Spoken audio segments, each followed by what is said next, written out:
Magandang Miyerkules. Sasama na naman ako ng aking cellphone papunta sa trabaho. Kasi sabi ko nga mahaba-haba yung nilalakad ko, kaya nagpapasama ako sa cellphone ko.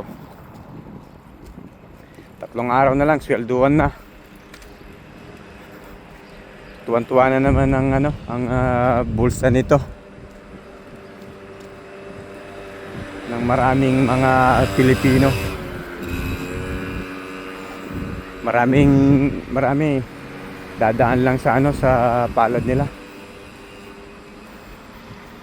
Walang pagkakaiba. Italy, France, parehas lang.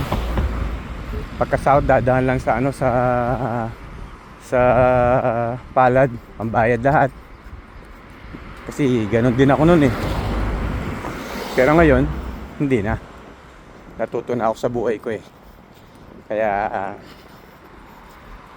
ayun.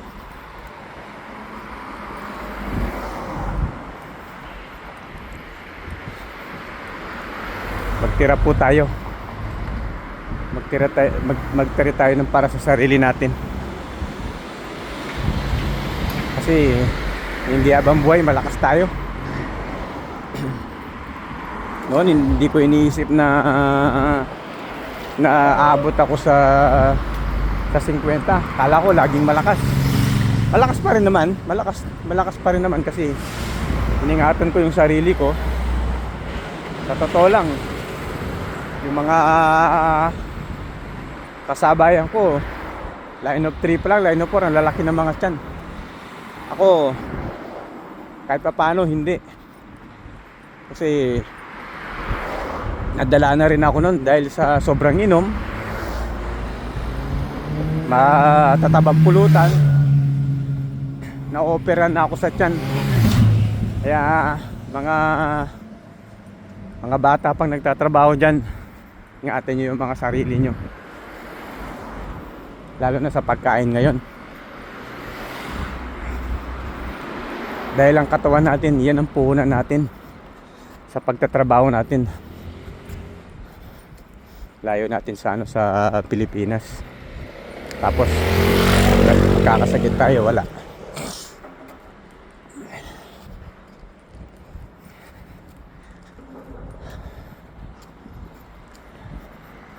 Kapon kudkud ako ng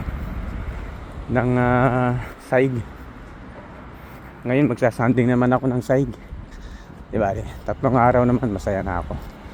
Mawawala lahat ng pagod ko. Siyempre, sahod.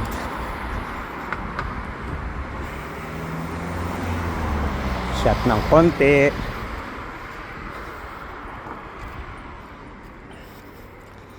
Yung mga diba, date dito. Siyempre, may sahod.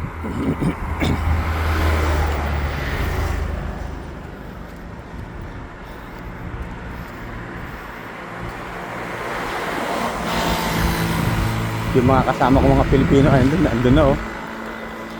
Grabe rin ang mga experience nila. Tagal na rito, mas matagal pa sa akin dito. Pero wala rin nangyari.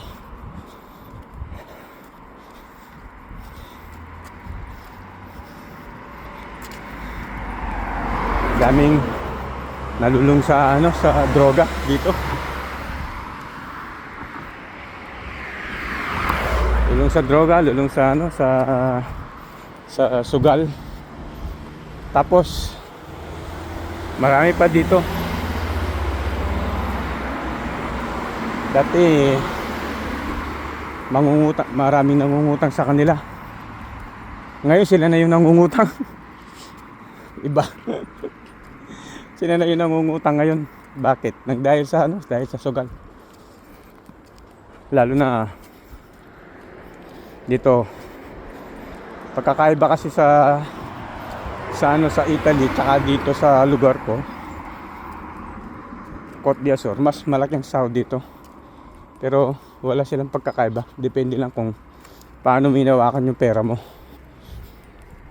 Pero dito ako nakaipon. Nung dumating ako sa France, nung nasa Italy, as in zero ako doon.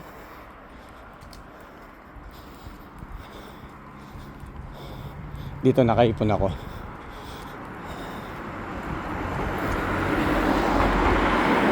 Lalaki ng mga sahod dito ng mga mga kakilala ko. Halos kalahati lang ng kalahating sahod sa Italy. Pero wala rin. Marami dito wala rin. Pagkatapos ng na ito sahuran. Wala pang isang linggo. Wala na yung mga sahod nila. Pambayad lahat, pambayad ng bahay. Tapos maluho pa yung mga anak. Kita ko dito eh. Kita ko yung sitwasyon dito. Bigay lahat. Tapos yan na, mangungutang na. Maghihintay na naman ng katapusan. Dito sa trend, hindi ko na lang kinukuha ng video sa trend. Mga Pilipino, ang lalayo pa ng malalayo din mga trabaho nila. Kala mo pag nag-usap-usap masaya eh. Pero pagdating sa kanya-kanyang trabaho, ayan na.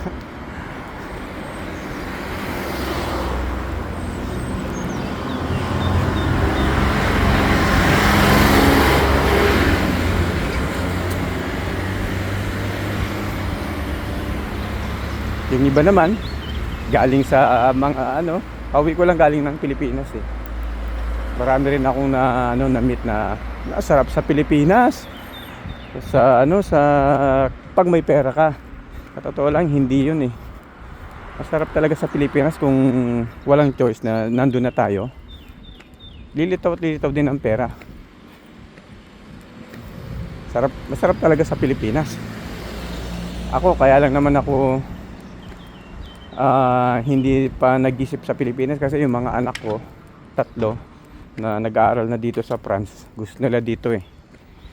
Dito na kasi sila lumaki, dito na namulat. Kaya ayun. 14 anyos pa lang yung dalawa, tapos may 7 taon pa. Kaya ayaw nila sa Pilipinas, gusto nila dito. Pero tinuturuan ko na silang paano maglinis, paano magugas ng plato. Marunong na sila.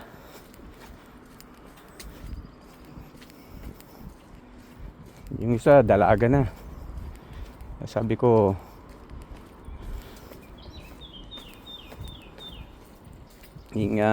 mag-enjoy lang, pero lalo na mga kabataan ngayon, grabe na.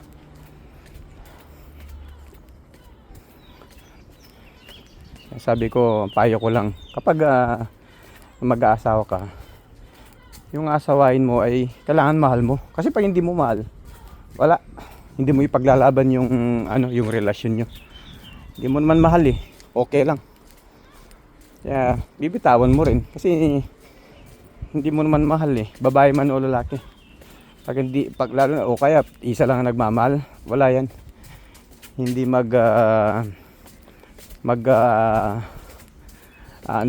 relasyon, hindi mag-aabante. Marami akong nakitang relasyon na nag-fail, kasama ako doon. Italy, dito palagay ko, hindi lang dito sa bansa na to, kahit sa buong mundo, lalo na pag iniwanan mo yung babae sa Pilipinas, wala na.